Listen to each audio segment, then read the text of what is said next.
হযরত সাদ ইবনে আবি ওয়াক্কাস রাদিয়াল্লাহু আনহু। এই ঘটনা বলার দ্বারা আমার উদ্দেশ্য আপনাদেরকে বোঝানো যে ইমানের মহাব্বত এটা সবচাইতে বড়। এর কারণে সব কিছু বাদ দেওয়া যায়, কিন্তু অন্য কোনো কিছুর কারণে ইমানের মহাব্বতকে বাদ দেওয়া যায় না। তাহলে এটা সবচেয়ে বড় না?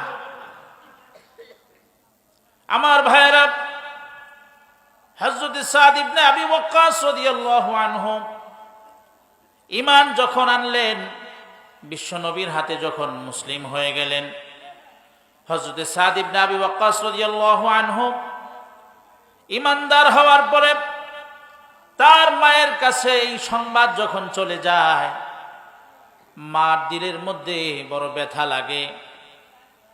মা বড় কষ্ট পেয়েছে এই কারণে, আমার সন্তান ঈমান আনলো, আমার সন্তান মুহাম্মদের ধর্ম গ্রহণ করলো, কিন্তু একটিবারের জন্যও আমাকে জিজ্ঞাসা করলো না, অথচ আমি তার মা লাগি। এতদিন পর্যন্ত আমার সন্তানের মধ্যে এই ধরনের বেয়াদবি আমি কখনো দেখি নাই। আমার সন্তান এতটুকুন বড় হয়েছে, জিন্দেগির যখনই কোনো গুরুত্বপূর্ণ কাজের প্রয়োজন অনুভব করেছে, সবার আগে আমি মায়ের সঙ্গে আমার সন্তান আমার সঙ্গে পরামর্শ করেছে, তারপরে কাজ করেছে। কিন্তু যখন এখন মানুষ থেকে শুনল সন্তান ঈমান আনল, বাপ দাদার থেকে পাওয়া, বাপ দাদা পৈতৃক সূত্রে পাওয়া ধর্মকে ছেড়ে দিল, এই সংবাদ শোনার সাথে সাথে মায়ের কলিজায় বড় আঘাত লাগলো। সন্তান বাড়িতে আসতে দেরি হয়েছে, সন্তানকে এই ব্যাপারে ধরতে জিজ্ঞাসা করতে দেরি করে নাই। মা ডাক দিয়া বলে, রে সন্তান আমার, তুই নাকি মুসলিম হয়েছিস, তুই নাকি ইমানদার হয়ে গেছো? বলে, হ্যাঁ মা, আমি ইমানদার হয়েছি, মুহাম্মদ সাল্লাল্লাহু আলাইহি ওয়াসাল্লামের হাতে আমি ইসলাম গ্রহণ করেছি। মা বলে, বেটা, এত বড় জঘন্য কাজ করে ফেলেছ, একটিবারের জন্যও তুমি আমাকে জিজ্ঞাসা করলি না। বেটা রে, শুনে নে, তুই যদি তোর ঈমানকে ছেড়ে না দেস, তুই যদি এই মুসলিমের পথ থেকে তুই যদি বেরিয়ে না আসিস, মুহাম্মদকে যদি প্রত্যাখ্যান না করিস, আমি তোর মা লাগে আমি বলতেছি, এখন থেকে তোর ঘরেও যাব না, তোর দেওয়া কোনো খাবার খাবো না, আমি তোর মা বিশ্রাম করব না, এই বাহিরে রয়ে গেছে, যা, ঈমান ছেড়ে দিলে আমি স্বাভাবিক অবস্থায় আসব, আর না হয় এভাবে থেকে থেকে আমি মরে যাব। মার জিদ হলো,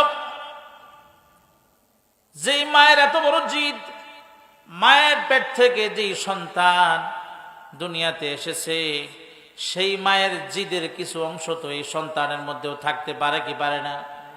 পারে না? সন্তান সকালে মাকে বুঝায়, বিকালে মাকে বুঝায়, ওগো মা, পাগলামি করো না, এটা জেদ করার বিষয় না, আমি ইমানদার হয়েছি, ঈমান এনেছি, এটা তো ভালো কাজ করেছি। ও মা, পাগলামি কইরেন না, চলেন ঘরের ভিতরে বিশ্রাম করবেন, খানা খাবেন। মার জিদ সেই মুহূর্তেও ভাঙে নাই। সন্তান দিনে রাতে 3 দিন পর্যন্ত মাকে বোঝানোর চেষ্টা করেছে, মায়ের জিদ থেকে মা সরে আসে নাই।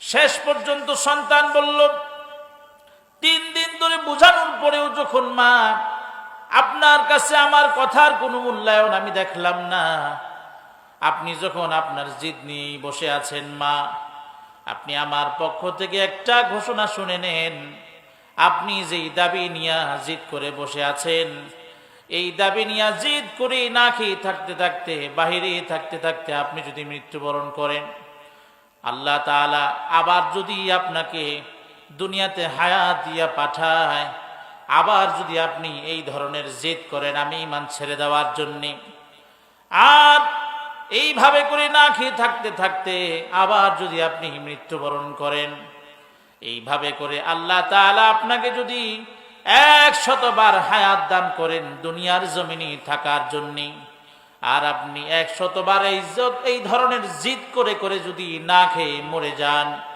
ও মা মরে যেতে পারেন, কিন্তু আমার পক্ষে ঈমান থেকে সরে আসা মোটেও সম্ভব না।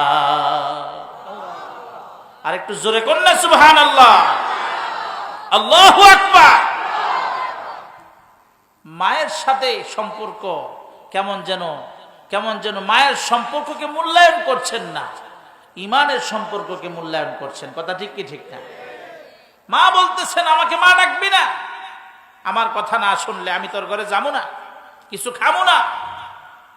তারপরেও সন্তান ঈমানের সম্পর্ককে মজবুত রেখেছেন। কথা ঠিক কি ঠিক না? আম্মা জান আয়েশা সিদ্দিকা রাদিয়াল্লাহু আনহা, ওনার বোন হযরত আসমা বিনতে আবি বকর রাদিয়াল্লাহু আনহা, তিনি যেই মায়ের সন্তান ছিলেন সেই মা তখনও মুশরিকা, তখনও অমুসলিম। যখন তিনি মুসলিম হয়ে গেলেন, হযরত আসমা আবু বকরের কন্যা নবীজির কাছে গিয়া জানতে চান, ইয়া রাসূলুল্লাহ, ইয়া হাবিবাল্লাহ, আমি মুসলিম হয়ে গেছি, কিন্তু আমার মা এখনো মুসলিম হন নাই। আমি তাওহীদের ভেতরে তাওহীদের পতাকা তলে আশ্রয় নিয়েছি, কিন্তু আমার মা এখনো মুশরিকা অবস্থায় আছেন। ইয়া রাসূলুল্লাহ, এই অবস্থায় আমার মা যখন আমার কাছে আসেন, আমি কি আমার মায়ের সঙ্গে ভালো ব্যবহার করব নাকি? সন্তান চিন্তা করতেছেন, মা হইলে তো কি হইছে, আমি তো ঈমানদার হয়ে গেছি। এই অবস্থায় নবী যদি আমাকে বলেন ঈমানদার সন্তানের পক্ষ থেকে বেঈমান মায়ের ভালো ব্যবহার পাওয়ার কোনো অধিকার নাই, এমন কথা যদি নবী বলেন, তাহলে আজ থেকে আমি আর আমার মায়ের সঙ্গে ভালো ব্যবহার করব না।